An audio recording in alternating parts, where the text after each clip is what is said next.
Merry Christmas, and right now on Movie Review Talk, Christian Bale is Dick Cheney. We have a really good Transformers movie, what do you know? And what's in the bird box for Sandra Bullock?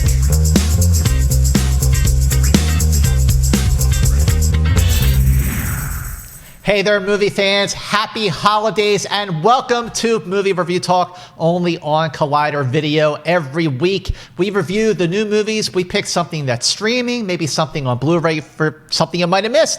Who knows? Whatever it is, we got it all right here. And here's the beauty. No spoilers. We do not spoil anything. Maybe once in a while we spoil a little, but never too much. Every week, I am joined by guest critics. And this week, finally, after 5 tries, here he is, yes. My friend, someone I admire and respect. And when I grow up, I want to be just like this guy, Pete Hammond from Deadline. Well, happy to get here in Burbank here on a Friday morning. This is fun, you know, and the traffic was light here. Well, that was worth it. Well, thank you so much. Yeah. I mean, Pete, you know, we've known each other for a really long time. And we always talk movies, whether we're at the festivals or at the award shows or just at screenings, and now to do it with you in an official capacity. This is like my bucket list get, so thank you for joining us here on This is great. I'm impressed. Look at this. Look at this set you have, Scott. Fantastic. Thank you, Pete. And of course, joining me as usual,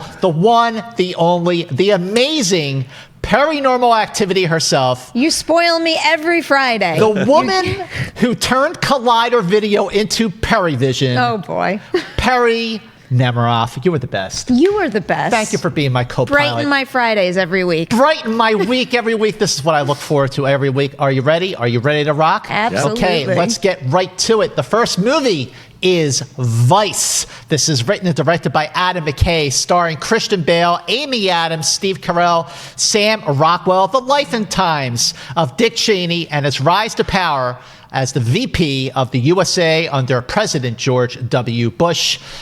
Pete, let's start with you. What did you think of Vice? I really liked Vice. I think Adam McKay, who wrote and directed it, did The Big Short also, has turned into a great satirist. And this is pure satire. It's a comedy, make no mistake. Even though it's framed as a biopic and traditionally goes through his whole life, this movie is a real warning shot, too, about how we got to where we are right now in this country. I think Dick Cheney was the architect of all of it. And you see, he was really the most powerful vice president we've ever had. We knew this stuff, but the way that Adam McKay frames it and the beautiful performance here by Christian Bale. Yes, it is an impression. There's no question about it. He really nails Cheney, but he's got so much edge to it as well. And he plays his whole life. So it's not just that photo there. Right. It's not just that. It's the younger days and everything else. And of course, Bale puts on that weight for it too. I worry about him health-wise. He keeps doing this in every movie. I mean, he goes back and forth. Remember how much weight he lost for The Machinist? Oh my God, yeah, 65 pounds. That was crazy. Yeah. You know, he can make a whole other person between the weight that he lost and the weight that he gained for Vice. Yeah, but he's fantastic. And the whole cast, right down, you know, Amy Adams as Lynn Cheney. Oh my God, we see Lynn Cheney. She was just as ambitious as Dick Cheney. And together, it's very Shakespearean. There's that scene in the movie, this is no spoiler, where they start talking in iambic pentameter like a Shakespearean play, like Macbeth. Lady Macbeth. It's really clever. Okay, Perri, what do you think of Vice? This movie is going to crack my top 10 of 2018. Nice. I kind of fell for this movie, and specifically for his style. I had a very similar reaction to The Big Short, where this isn't necessarily information that's natural for me to digest, and there's something about the way he packages it that really gets it under my skin in a way that I also fully understand every single detail. But one of the things that I love that he does in Vice is, even though a lot of it is extreme and it's got that comedic element to it, he also treats everybody in it like a fully formed human being. And I think in that respect, the one that really kind of grabbed me is what Lynn Cheney goes throughout the entire movie, where she fully, in the very beginning of the movie, she fully recognizes, I'm a woman. I can't do what you can do. I just can't. And it's about how she still has these own personal ambitions of her own and how she kind of uses that to power his political career, and they work together. It was just, there's so many elements of this movie that kind of wowed me. And one more line I want to point out, because this is just, to me, a shining example of how good both Steve Carell and Christian Bale are. There's this one moment in the movie where Christian Bale asks Steve Carell as Donald Rumsfeld, he goes, "So what do we believe?" And in that specific moment, you could look at the expression on both of their faces. You could hear the way he delivers the line, and even the slightest difference would have completely changed the meaning of that moment. And I feel like they just nailed it. Okay, here's the thing. I love The Big Short. I think it's to see Adam McKay go from like these Will Ferrell comedies to do The Big Short, which is clearly not a fluke, that he pulled off something even better with Vice. But at the same time, I learned a lot from The Big Short. I didn't learn as much from Vice. There wasn't really anything in Vice that I didn't already know. But like you said, Pete, it's the perspective. It's also the tone of the film, how it is a dark comedy, how it is Shakespearean, the whole Lady Macbeth thing. Not subtle at all, and that's okay. They kind of went for it. I mean, I thought Amy Adams was great. Brilliant. And the beginning of the polarization in this country, it started there. And, you know, I think people, I say this in my review on Deadline.com. There's the plug. That, you know, it really is interesting that people that like Dick Cheney could probably look at this movie and say, yeah, I like that guy. That's why I like him, which is kind of scary to me. Sure. But I actually think McKay's made a movie where you can do that, where you might have some startling opinions on this film. And that's what polarization is here in this country now. And so people may see the Dick Cheney that they want to see, even when they see this film, knowing it's a satire. You know, it's a good point. It's a really good point, Pete, because going into this film, I got to say, I really didn't like Dick Cheney. But watching this movie, watching Christian Bale's like incredible performance, and I feel like his performance is to Vice what Gary Oldman's performance was to Darkest Hour. Yes. Just the way he completely disappears and he just embodies the guy. And you know, in some ways, Christian Bale's Dick Cheney was a little more distant. You know, you really didn't sort of get into him, really get the understanding of him, but maybe that was part of the point. Yeah. But the way the movie plays out, watching the film, watching Dick Cheney as played by Christian Bale, you know, I started thinking, I don't like him, but I kind of respect him. I kind of admire him because he did know how to pull the strings. That's for sure. To become, like you said, the most powerful vice president in the history of this country. You understand him too. It's the difference between, you know, not necessarily calling him a villain or a hero, but it's a difference between taking a character and labeling them as such versus letting you understand their motivations and how they achieved what they did. And that's what this movie does well. He's so clever too, the way, you know, he was in charge of the vice presidential search for George W. Bush, and all the while probably knew he was going to select himself. He manipulated, and I got to shout out to Sam Rockwell as George W. Bush. He's hilarious. He just nails him. You knew too. You know, it's like at that point, I never realized how well he could pull off that specific impression. Right. And he's so good at it. But it's not just an impression. I mean, even though Sam Rockwell doesn't have a whole lot of screen time as George W. Bush, there's a little bit of a dim-witted sympathy that you feel for Bush in this movie at the way that Sam Rockwell plays him, and considering he does have so little screen time, that is a pretty good feat for Sam Rockwell to pull off. Yeah, and just a spoiler alert here, because you mentioned spoiler alerts. When I saw this picture, there is a very funny bit in the middle of the movie. So when you feel that the end credits are rolling, don't worry, don't get out of your seat. My wife goes, is it over? What's going on? And that's just something to look forward to in this movie. Yes, absolutely. Not a spoiler because it doesn't say anything about it, but yes, that was a great part of the film. Letter grade, Perri? Letter grade is going to be an A-. One more shout out I want to give without spoiling his involvement in the film. Look out for Jesse Plemons. I think that was, one, a brilliant performance, but two, a really interesting way to structure the whole story here. Absolutely. Unexpected. Yeah. And I loved it. You know, some people, I talked to a couple people after that screening we went to in Westwood that day, Pete, and some people were just like, what the hell was that? And I was like, I didn't see that coming. Therefore, I liked it, you know? Yeah, so good what's your little letter grade? thing. My letter grade on this, A. Absolutely. Yeah, A. I give it an A-. But I mean, I'm glad you both loved the film. Vice, awesome movie. Let's move on. Well, what do you know? Holy moly. You know, Michael Bay decided to not direct a Transformers movie, and boy, yes, let's hear it for that decision. Bumblebee. Bumblebee is in theaters, directed by Travis Knight, who directed Kubo and the Two Strings. That is a big hint as to the success of this movie. The cast is Hailee Steinfeld and John Cena, who's hilarious. The year is 1987, and NASA launches the last of America's deep space probes. Sorry, that's actually a Buck Rogers reference. Teenage high schooler Charlie Watson bonds with the Transformer she finds in her junkyard, and hilarity and big heart ensues. Perri, what did you think of Bumblebee? I cannot believe how much I loved this movie. Everyone is saying that. You're well aware of the running joke that I have with one of my colleagues here. He's a huge Transformers fan, to the point that he really likes all the movies, and some of the other movies have completely lost me as a Transformers film fan. It was really a very special experience to sit there next to him watching Bumblebee and to look over and to say to myself, I'm finally enjoying the brand and the property that he loves so much, and to be able to have that communal experience. I mean, isn't that what the continuation of franchises are all about? Improving and widening that viewership and that fandom, and I think that's exactly what this movie achieves. Absolutely. Pete? Well, this is an origin movie, thank God, so it's not the Transformers. I thought we were done. Michael Bay said at the end of the fifth one, God help us, he's not going to do another one. I thought that was the end of this toy franchise. And so when I saw they're doing this, I said, this is just a cash in here, a play like that, to make some quick money on a brand. But I, like you, was completely surprised by this. And actually, I now see why Steven Spielberg's name has been on as executive producer. This is the closest to a Steven Spielberg movie from the 80s that I've seen. In fact, it takes place in 1987 in the flashback thing. The first 20 minutes, by the way, I thought, oh God, this is a Transformers movie. Optimus Prime, the whole, cameo, the way it was shot, I go, this is horrible. But once they got back into the storyline here with, I love you, Hailee Steinfeld. She's just terrific, and she makes you believe she can have this relationship with this piece of metal here, and a lovable one, too. Bumblebee's great. It's the best thing that's happened to Volkswagen in a long time.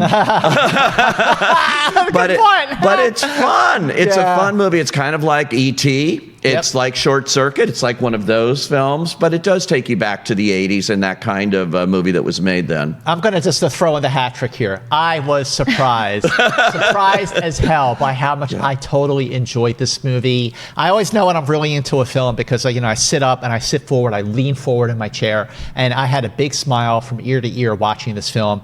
First of all, this is a Transformers movie for people who don't like Transformers movies. It is absolutely, in terms of its tone, because it's a prequel, not a sequel, but in terms of its tone, it's what the sequels should have been all along. The first movie from 2007 was pretty good. This is definitely the best thing to ever be Transformers related at all. But, you talk about E.T., Pete, you talk about Short Circuit. I talk about the Black Stallion. I talk about the Iron Giant. There is a model. There is a formula, a girl and her dog formula. That formula works, and it has worked in the past. It definitely works for this movie, too. It is a perfect blend of action, which people want, heart, unexpected, humor, unexpected. John Cena was hilarious. Hailee Steinfeld, who, by the way, is crushing it as Spider-Gwen in Spider-Man Into the Spider-Verse. Great month, December of 2018 for Hailee Steinfeld. She was terrific, and she just really made you believe that relationship between her character and Bumblebee. This is, it really is, it's not just a great Transformers movie. It's just a great movie. Yeah, it really is, and the special effects are great. I was surprised this didn't get shortlisted for visual effects this year. I don't know how you do a better job here, and with all the kind of stuff they do with Bumblebee and everything, I was really impressed on that level. I'm surprised to hear that, too. And the Michael Bay visual effects were some of the best elements of those movies, but what those movies lacked that this had, and actually Travis Knight has been talking about this a lot leading up to the movie's release, is just valuing emotion and heart over all of the thrills, and that winds up serving the thrills and making them great. But it's also got that reach out and touch it vibe, which I feel like some of the other Transformers movies had lost for me. There was so much action that I could barely keep track of. And here, as she's emoting opposite a Bumblebee, who actually on set is not even really there. It's a tennis ball. I could feel it. It feels like he was physically there with her. I mean, the other thing, too, with this movie is And actually, just what I love about this show is hearing different opinions and getting a completely different perspective like that. You talk about the 80s, talk about Spielberg. He produced a movie. It absolutely feels like something he could have directed back in the 80s. Absolutely. I wonder what Michael Bay's thinking about these reviews that this is getting, and they're saying, oh, well, he's not directing it. So it's, because Michael Bay knows how to do action, and, the problem with Transformers movies previously to me were the end battle scenes never stopped. He didn't know when to get off. One of them went on 40 minutes, I think. Battle fatigue. Yeah. It just is battle fatigue, and you want this kind of fully rounded movie, which he is what is on as a producer for this movie. Yes, he is. And one of the things that I respect most about Bumblebee is that it definitely is something completely different, but without ever kind of putting down those other installments. It feels like it's just one big celebration of the brand, that if you like those movies, you could still enjoy that while enjoying this new spin. You know what? I got to say, too, big shout out to John Cena. Yeah. First of all, I love watching him in his movies. Blockers, he was hilarious. Yeah, he was great. What was it? Trainwreck with Amy Schumer. Right. He was hilarious, and he's just so funny in this movie. There's a door in my way. Wait. That line he says, this is not a spoiler. He goes, they're called Decepticons. It's hilarious, But this movie, I thought it was just a wonderful movie, a big, fat, huge surprise. What a great way to end the year on a high note with a really awesome action movie. What's your letter grade, Pete? My letter grade is going to be A, because they really took a series here that I had no hope for and did something wonderful with it. So I have to give them an A here. All right, Perri? I'm going A-. I still can't believe how much I love a Transformers movie again. And I really appreciate the opportunity to have been brought back in through such a moving relationship of everything else this whole review, a lot of reviews, they're like backhanded compliments. Like, I can't believe how good this movie is. And I can't believe how much I enjoyed this movie. But the fact is, it is a great action movie. It has a lot of heart and humor. It works on so many levels. I'm with you, Pete. I'm giving it an A and A. What? Ever thought that would happen. Christmas came early this year with Bumblebee. Really, really fantastic film. Glad you all liked it too. Moving on. Robert Zemeckis is back behind the camera with Welcome to Marwen. The cast is Steve Carell and Leslie Mann. And Steve Carell plays Mark Hogenkamp, the victim of a brutal beating who finds a unique way to reconnect with himself and the outside world. Okay, Perri, what did you think of Welcome to Marwen? I think you kind of just teased how I feel about this movie. You could have all the good intentions in the world, but if they don't come together, it just doesn't work. And that's kind of what happens here. That's a great documentary if you have the chance to watch that and hear about his true story. And something with that story, I think one of the standout components of it is this idea of someone needing something different in his life, doing something different, and bringing it to a wider viewership in a way that makes you understand and root for him to do what feels right to him. And it's almost like that's completely lost here. Every single time I was watching it jump back and forth from the real world to his town of Marwen, something wasn't sitting right with me, and it was frustrating me because I had that feeling during the documentary, and it was almost like having a reverse effect on me viewing it in this form. Yeah, okay, Pete. I haven't seen the documentary. It's called Marwen Call, right? Marwen Call, yeah. Yeah. I want to see the documentary. I just saw this movie totally cold, didn't know anything about it. Yeah. And was surprised when I saw it because I thought Robert Zemeckis had sort of left behind the performance capture stuff with Polar Express and Beowulf, all of those Christmas movies. Carol. Yeah. Which he spent really 12 years of his career doing. He just sort of stopped what he was doing. A terrific director. A lot of great movies from Back to the Future, Forrest Gump, on and on and on. Mm-hmm. Then he's back doing this again, and I agree with you. It throws you out of the movie every time it goes to that, because I started watching the technique, the performance capture technique, which is impressive. I mean, they do make them look like these actors, there's no question, but they also look like dolls, and I guess that's what they're supposed to be.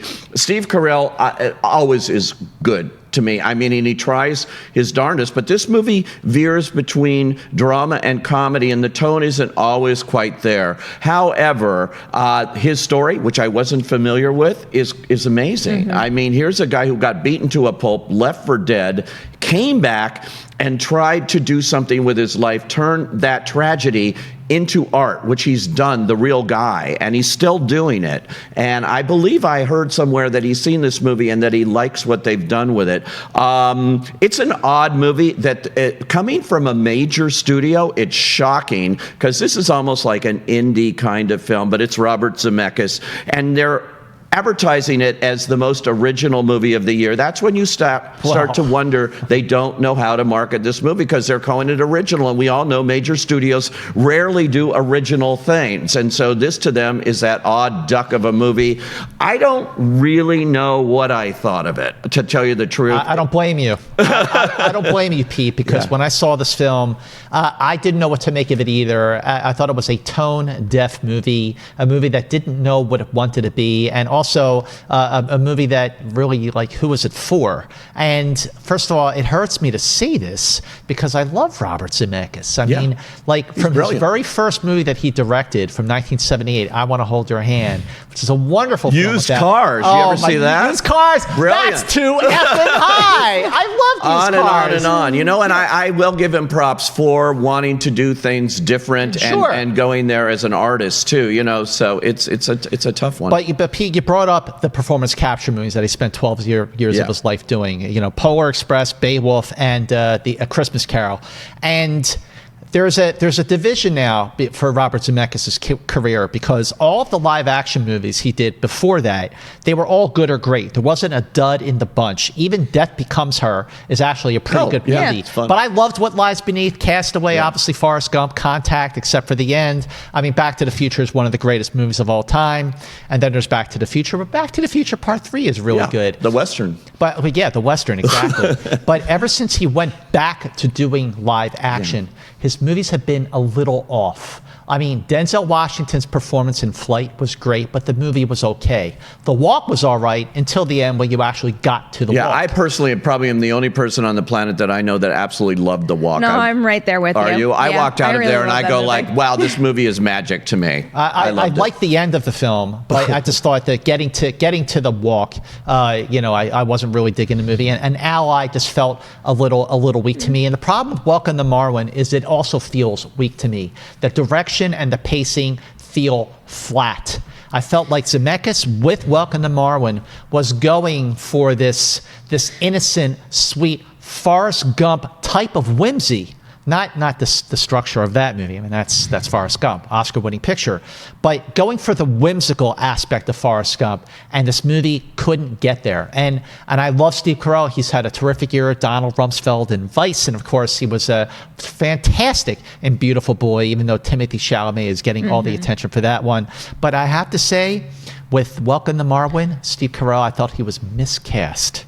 I just didn't buy him in the role. I didn't buy the movie. It fell flat to me. I hate to say this. Who would you cast in this role, though? I mean, this is a guy that walks through town wearing high heels. He's got a fetish for women's shoes. This is the plot, and that's why he gets beaten up by these homophobic gang guys. I mean, if this wasn't a true story, I would have like, what? But I mean, I don't even necessarily know if it could be a miscasting, because I think you just even said it before. You never bought it. So I feel like I can't even judge whether or not someone was miscast, because I never bought anything in this entire movie. And even though certain elements of the performance capture are kind of impressive, I was never consumed by the magic of this world he created. And poor Diane Kruger.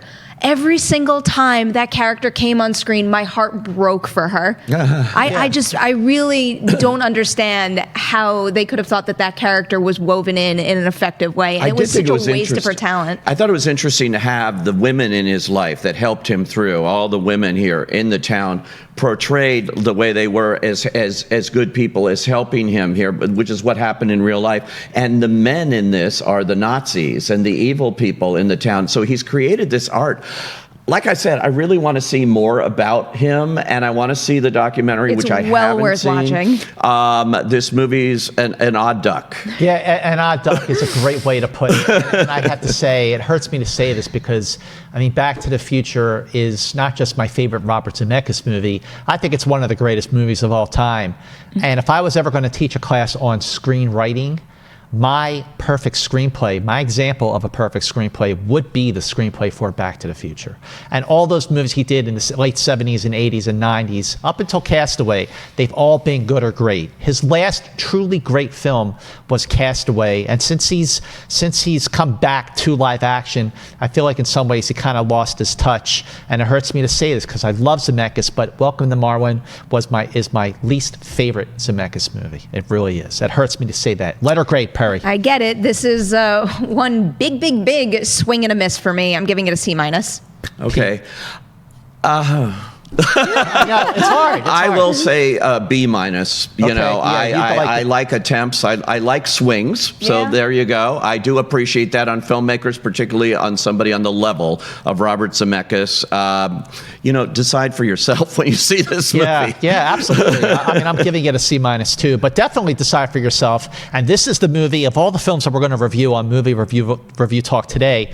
This is the one I'm really curious to know what you think. You know, if you see it after this review, who knows? Yeah. But I'm really curious to know what you think when you see Welcome to Marwen. So please tweet us at Collider Video. Please tweet me at Movie Mantz, hashtag Movie Review Talk, and let us know what you thought of Welcome to Marwen. Moving on to this movie called Destroyer, directed by Karyn Kusama, starring Nicole Kidman, Toby Kebbell, and Sebastian Stan. Nicole Kidman plays an embattled LAPD detective who reconnects with people from her past in an effort to confront her demons from a botched job and make peace. Perri, what did you think of Destroyer? I am a huge Karyn Kusama fan, but I will admit that a lot of her movies, I've needed them to grow on me before I fully appreciate them, particularly with Jennifer's Body, which I still watch and rewatch to this day. And now the same is true of The Invitation. And I wonder if it's going to be the same here, because there are many elements in this movie that are exceptional. Obviously, we're all talking about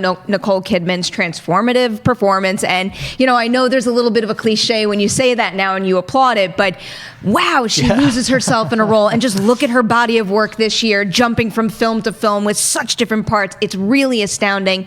There is something about this movie that didn't fully come together for me, though, and left me a little cold. I think I was a step ahead most of the way. So when we did hit the end of the movie, that kind of impact never really felt like what I needed it to be. So when I walked away, I was like, wow, that was impressive. I'm a little underwhelmed. Okay, Pete? Well, Nicole Kidman is the reason to see this movie. I'm not sure there's another reason, because it's all out there. It's all over the place, this film. Karyn Kusama did a very good job of making the kind of movie she wanted to make, which she says is going back to the 70s, like Clute and French Connection and Parallax View. I loved all of those movies. I didn't quite see it on screen here in this, and I thought Nicole Kidman was so good throughout this in doing a role that has always gone to a man. This is the kind of role Al Pacino, anybody down the line gets to play, but not a woman. And so it's fresh in that way. It's directed by a woman. Give them props for that. The movie is again, it's all over the place for me. I wasn't quite sure what to make of it. Her personal story with her daughter, there's that, it goes to that, and then it goes to her regrets over this botched job, this undercover job, and then where she's going in the future. It's beautifully shot in Los Angeles. This is an LA movie, to be sure. So we'll give it that. But I walked out of it and I saw it at Telluride, and I did stay for the Q&A afterwards where they talked about it. And you know, when you stay for a Q&A after a movie and you said, that's what it was about. Okay, great. If it wasn't on the screen for me right there. So the movie didn't stay with me. Maybe I do have to see it again. And maybe you're right. This may be a movie to revisit. And there's a lot of those. And it's always fun to see what you missed the first time. But if it wasn't for Nicole Kidman, I just don't think this movie's that much to talk about. See, I agree with both of you. I loved Nicole Kidman. Nicole Kidman's performance in this movie in a year where we saw her do an incredible supporting turn in Boy Erased, and a big surprise in Aquaman. I didn't even know she was in that movie. Was that a surprise? She is. She's fantastic. I mean, she's great in that film. I mean, there's a lot of other things to say about Aquaman, but I already said it last week. But Destroyer, you know, Pete, I was at Telluride. I think I was at the same screening that you were, because I stayed for that Q&A with Karyn Kusama as well. But I watched it again, and I liked it better the second time I saw it. Okay. There is a lot to the film. Like you said, it's the relationship with the daughter, the flashbacks to the botched job. There's a great scene at a bank in this movie.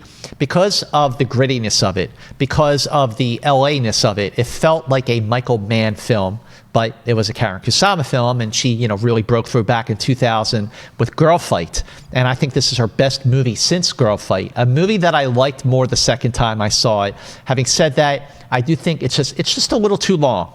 That's the only issue I have with the film. It just, you can feel the strain after a while, and it just, could have just maybe like 15 minutes, 10 minutes, just kind of pared it back. But there's a lot to the film. It's uncompromising. It's gritty. It's visceral. It's intense. Nicole Kidman is fantastic. And again, this review is a lot stronger after having seen it a second time. So check it out again. What's your letter grade? I've been meaning to check it out again ever since TIFF. I'm going to give this one a B. A lot of that B goes to Karen Kusama's directing and also Nicole Kidman's performance. I was a little sad that some of the ensemble got a little bit lost in a bit of a messy story, particularly Orphan Black's Tatiana Maslany, who I'm a huge fan of, and that role did nothing for me. But there's more than enough in this movie to make me eager to watch it again, so it's getting that B. Okay, what's your letter grade, Pete? I forgot Tatiana was in the movie. That's right. The supporting cast gets lost. It's all Nicole Kidman, and she's fabulous. She's great in everything, particularly Boy Erased too. I mean, shower her with nominations, as we always should, and for reaching out and taking risk. And so, despite my talk about the flaws in this movie, I have to give it a B just for Nicole Kidman. Worth seeing to see her in action here. Okay, I'm giving it. If I had not seen it a second time, I would have given it a B. But seeing it a second time, really going, oh, okay. And there's something about the ending that makes a whole lot more sense when you do see it again, because you know what to look for. I'm giving it an A-. I think it's a very good film. Definitely worth seeing. Nicole Kidman is fantastic. She's really doing amazing work in recent years. I tell you, being on her own or being with Keith Urban, best thing that ever happened to her. Okay, moving on to a film that is now streaming on Netflix, and this one absolutely worth seeing, or is it? It's called Bird Box, directed by Suzanne Bier, starring Sandra Bullock, John Malkovich, Sarah Paulson. And after the world falls apart, a woman and her 2 children must travel down a river while blindfolded to find sanctuary. Pete Hammond, what did you think? What's in the Bird Box? The Blind Side 2. Here with Sandra Bullock. Can't resist. The Blind Side. Did you see Scott. did you see A Quiet Place? Yes. Okay, Loved it. This movie is the companion piece for Yeah. A Quiet Place. No question. There, you can't make sounds. Here, you can't use your eyes to see whatever this is that they're looking at. I can't imagine, but no spoilers here. But like a lot of people die. Okay, so it's one of those movies, disaster movie happening. Sandra Bullock is just wonderful always. She's an actress that I can endlessly watch on screen, no matter what she does. It's a dramatic role for her. She's working with these 2 kids. It's interesting. I wish the movie grabbed me. Yeah. I really wanted it to, because I have to say, Quiet Place was just one of the most amazing movies of the year, certainly the best horror movie of the year, and Agreed. It worked in every level. And I have to compare this movie to that, and it suffers by that comparison, certainly. But it's in the same genre, that apocalyptic kind of thing. But Sandra Bullock's in it, so Sandra Bullock fans are going to line up. Actually, not line up. It's on Netflix, right? That's right. Yeah. So you're going to get in front of your TV and watch this, and maybe that's the right place for it. All right, Perry. It is a little unfortunate for Bird Box that A Quiet Place came out earlier this year, and I think we were in the same boat with Andy Serkis's Mowgli and then Jon Favreau's The Jungle Book, where when I wound up watching Mowgli, there are certain emotional beats in that movie that work really, really well, but because you have that other movie on your mind, it's almost natural to compare, and I think that's kind of what's happening here too. But also, A Quiet Place is the far superior movie. This one just doesn't quite come together like it needs to, but Netflix is the perfect place for this kind of thing, because this is the one that teeters on that line depending on, someone and their taste of being recommendable or not. And it suits my taste. I like these apocalyptic scenarios that make me wonder, how would I do in that situation? And I think that the direction is strong enough, and particularly Sandra Bullock's performance is strong enough, that I was kind of put in her shoes this entire journey, and I'm like, oh my God, how are you doing this? How are you doing this with 2 kids right next to you?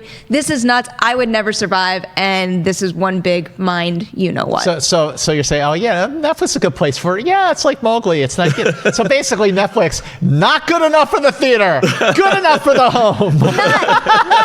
Not necessarily true, though. It's like the way I look at Netflix is, it's basically there to give movies a shot that might not get many eyes before. Even something like Welcome to Marwen, I would be far more interested in recommending that to someone, knowing that they don't have to go out and spend $15 to $20, and they could just experience this kind of technical, not necessarily a technical achievement, but actually the big swing. Experience a director like Robert Zemeckis trying something different. Whereas when you have to go and spend your hard-earned money on something, it's difficult to nudge someone to do that. And I heard Sandra Bullock say in one of her interviews for this, she said when this property first came to her several years ago, she didn't get it and she didn't want to do it. Only when she became a mother did she react differently to it, and it came back and it finally got made thanks to Netflix. Mm-hmm. Apparently this has been around longer than A Quiet Place. I don't know, but the timing is really unfortunate for it because it feels like an afterthought. That's one of the strongest parts in the movie too, is the motherhood stuff. And that comes through, and she's fantastic. Yeah, the high concept of the movie, the draw of the movie is, what would you do in this apocalyptic scenario where you can't look, you can't see anything? And what's kind of running through the veins of the entire movie is how that affects her as a mother. And you get a nice taste of how she would have a troubling time being a mother and have to adjust to it before this happens, and then how it's changed when this thing is happening. I think that's easily the most interesting part of the movie. The thing about Bird Box is that the success of the film, what makes it work really is Sandra Bullock's performance, her relationship with her kid, how protective she is. There's a couple of really great scenes when she's going down the river, not going to spoil what they are. The movie jumps back and forth in time to how it got to this point. We never actually see what they're seeing that's making them kill themselves. Maybe it was Welcome to Marwen. I don't know. Whoa, that was a low blow for you. That was harsh. But the movie is formulaic in some ways, to the extent that when the survivors are holed up together in a house, and some of them are despicable human beings wrapped up in themselves and just care about themselves. Feels a little like Night of the Living Dead, The Mist. The movie does jump back and forth in time, so it's a little challenging in that respect. But I think overall the problem with this movie is it's just too long. And what grabbed me, what kept me going, is the same thing that sort of like lost me towards the end. There wasn't enough of a resolve to this movie, and it just lost me. It lost me towards the end. I wore out its welcome. I think, but having said that, to watch it on Netflix, sure, why not? Okay, what's your letter grade? I'm going to give this a B-, and I'm going to say if you watch the trailer and if it's a premise that intrigues you, you should give it a shot. Okay, Pete? Big fan of Susanna Bier, the director. I think she's a terrific director. Big fan of Sandra Bullock. Not a big fan of this movie, so C+. Yeah, I'm going to give it a C+ as well. It has its merits, but ultimately it's not something I could say like, oh my God, this movie's great. But watch it on Netflix for Sandra Bullock's performance. She's always worth watching. Oh, well, listen, Pete Hammond. Pete Hammond, my friend Pete Hammond, I swear to God, your work for Variety. I love reading Deadline. Your purse for Deadline. Deadline too. Yes, your work for Deadline. Yeah. I love reading everything you write. All your notes on the season is fantastic. It's such a great column. I love reading your reviews, and I love talking with you about movies. Thank you for doing it in an official capacity. Where else, including Deadline, can people find you? You can find me. I host a show in LA on KCET, Must See Movies, classic movies that are all A's, definitely every Friday night and Saturday afternoon, and do a lot of stuff around. But it's my main hang is Deadline. Been doing that 9 years. And what's your Twitter handle? Twitter. Yeah, it's at Deadline Pete. Deadline Pete. Perri, everyone knows where to follow you because this is Perri Vision. Yeah, all over the place, but specifically at P. Nemiroff on Twitter and Instagram. This is our last movie review talk that's running live of the year, so a big applause for this guy here. Oh, Seriously, thank you, Perri. it really has been an absolute pleasure producing this show for you and having the opportunity to talk about so many movies that we may not talk about this channel before the show existed at length, and you do it with such passion and enthusiasm. Thank you for being such a shining light in this office every Friday. Well, thank you for being the best co-pilot. Thank you for being a great friend, Pete. Seriously, I mean it. You are a great friend. I look up to you a lot. I admire you a lot. And ladies and gentlemen, that does it for the last live movie review talk of the year. We got one more to go. But before we leave, just want to let you know that at 10 a.m. Pacific time this morning, WrestleMania of movie trivia. It is the Schmodown Spectacular. Watch it right now, or at least in a few minutes, 10 a.m. Pacific time on Collider Video, only on Collider Video. You gotta love the Schmodown. I love it too, especially when I win. And listen, ladies and gentlemen, we got one more review talk. And before I get to that, make sure you share movie review talk, share the video version, comment below, but please keep it nice and clean and respectful. Always appreciate that. Thank you so much. Make sure you share the audio version from Podcast One, and make sure you review that version as well. Please spread movie review talk so we can get into 2019 and be bigger and better than ever. I got one more movie review talk to go, and I'm going to do my top 10 favorite, maybe not the best, but my favorite movies of 2018. And until then, here's looking at you, kid. Hey everybody, Mark Ellis here. Thanks for watching this episode. You want to watch more? Then click up here, or you can click right here for more great content from Collider. If you haven't subscribed to Collider Video, do so right now and share this vid with your friends. Thanks for watching.